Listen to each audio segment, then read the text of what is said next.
So you guys asked for it. Here it is. 10 WWE superstars who we think should be released by WWE. Honourable mentions, The Big Show and Mark Henry. They're both kind of retired anyway. Mark Henry's already gone into management backstage. I think The Big Show's moving into that direction as well. But they are honourable mentions. So, here we go.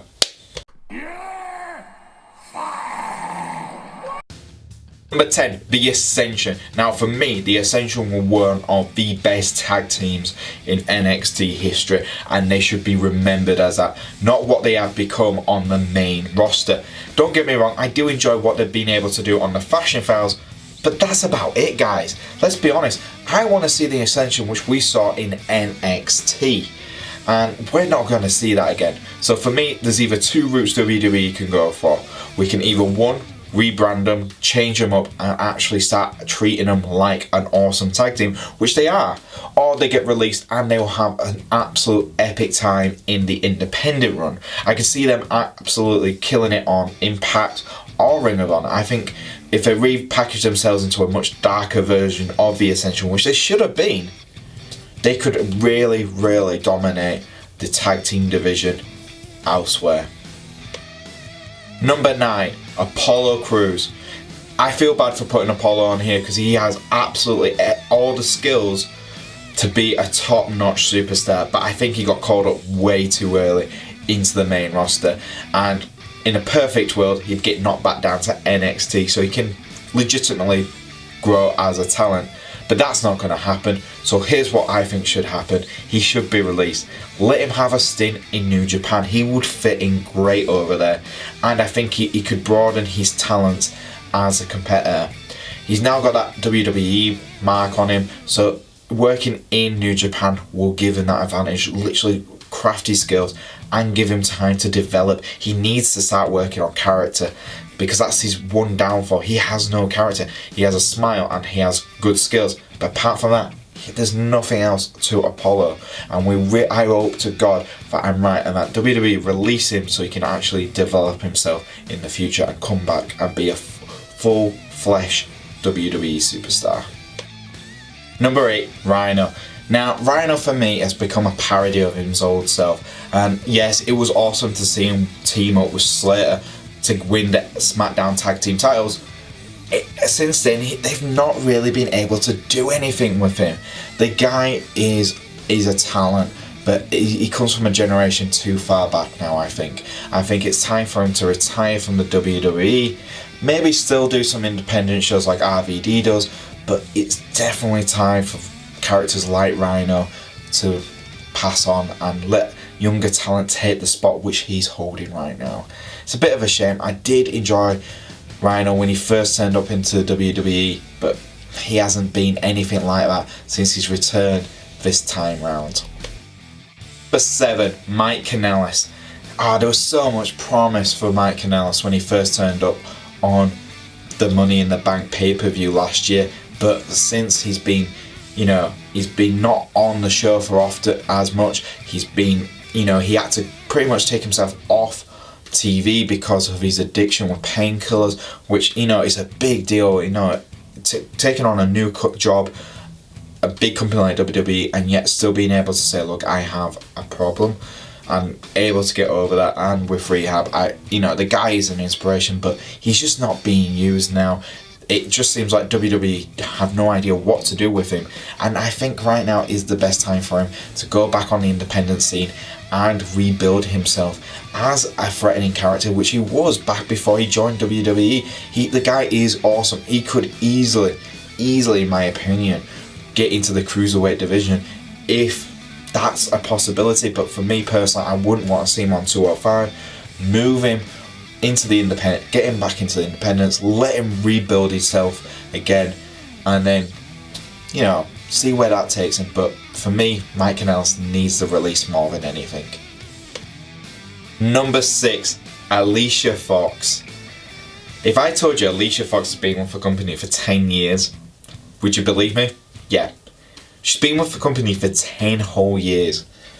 She has been a Divas champion once, but that's about it. She's not really held anything. She wasn't the most impressive Divas champion. She wasn't even the most impressive wrestler at the time when she was the champion. So it's kind of worrying that she's been in the company for 10 years, and what has she really done? There's nothing on her resume which I would say she is a top-notch wrestler. It's really worrying when you think about her best mate in the company is Paige, who is, in all facts, a much better wrestler and much better talent.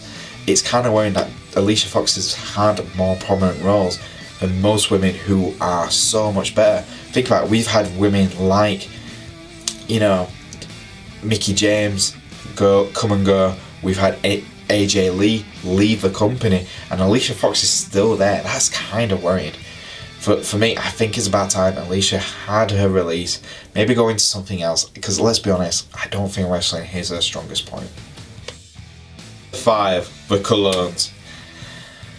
Yeah, there's not really much to say about this. They've not been on TV since November time, and there's been rumours about them being released. They're not released, and then they were on TV for like a second when Shane O'Mac was cutting a promo with the whole SmackDown roster, and that was about it. Since they moved to SmackDown, they looked like they were going to get a big push. Obviously, injuries caused issues, and since then they've been kind of lost in the shuffle. And when I mean lost in the shuffle, they've not even been seen. I think it's about time they get their release, go back into the independents, and really build a name for themselves, because those guys are a good tag team. They can be a dangerous heel tag team, but for me, there's just nothing going on for them, and I think it's about time WWE just release them and give that spot to a tag team in NXT who are possibly ready to come up. Number 4, Rich Swann. It's not really a surprise. The guy has been suspended since his arrest for domestic abuse.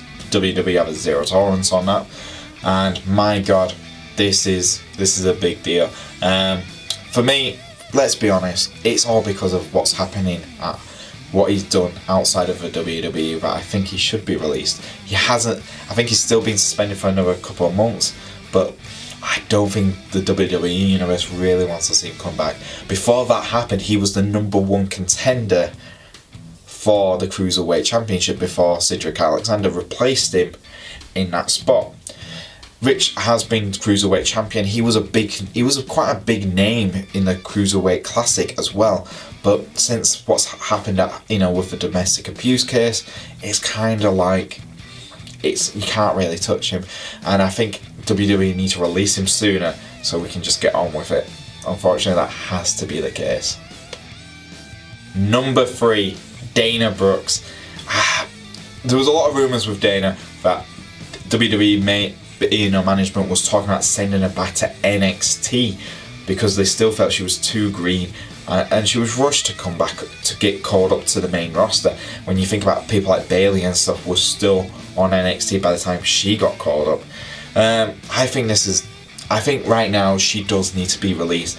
I think she needs to be released and sent out, and maybe do work on Ring of Honor, Impact, and New Japan will probably be the best options for her. She can really hone her craft on the independents. I mean, hopefully in a few years' time, she actually has a character ability. Her skills will definitely increase by tenfold, I reckon. And when she does return, she'll be a much more fuller package than what we've got right now with this Dana Brooke. I think right now she's too green to be on the main roster, and I think it's too late for her now to go back to NXT. But saying that, Zack Ryder did do it, but I just can't see Dana Brooke doing it this time. Number 2, R-Truth. Now, I feel bad for putting R-Truth on here because I think the guy should retire. I honestly do. He hasn't done nothing. He's done nothing for like what feels like 5 years now in the company. The last big thing I do remember R-Truth doing was the Goldust and him feud, and then he got injured, and then that was about it. But even that feud wasn't built up perfectly, and it didn't work. The only reason it felt better was because Goldust was being awesome on social media. And don't get me wrong, R-Truth was awesome as well in that.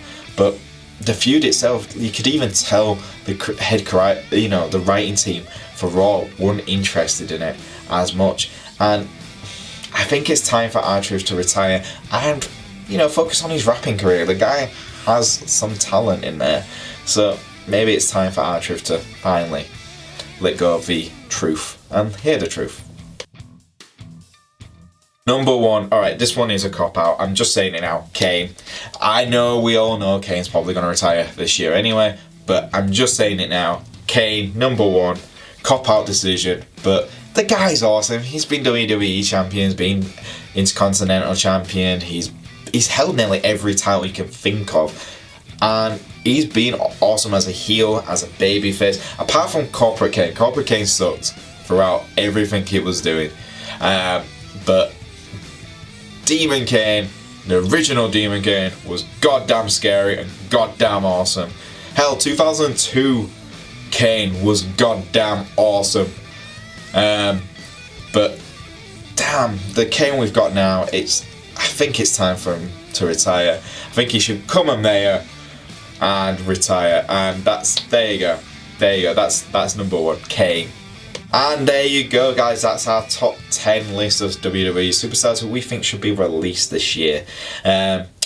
This has been obviously a list that we wanted to create ourselves, but your suggestions were very much heard and we did it. So if you do like our videos, please like and subscribe. If you got any comments, leave it in the comments below.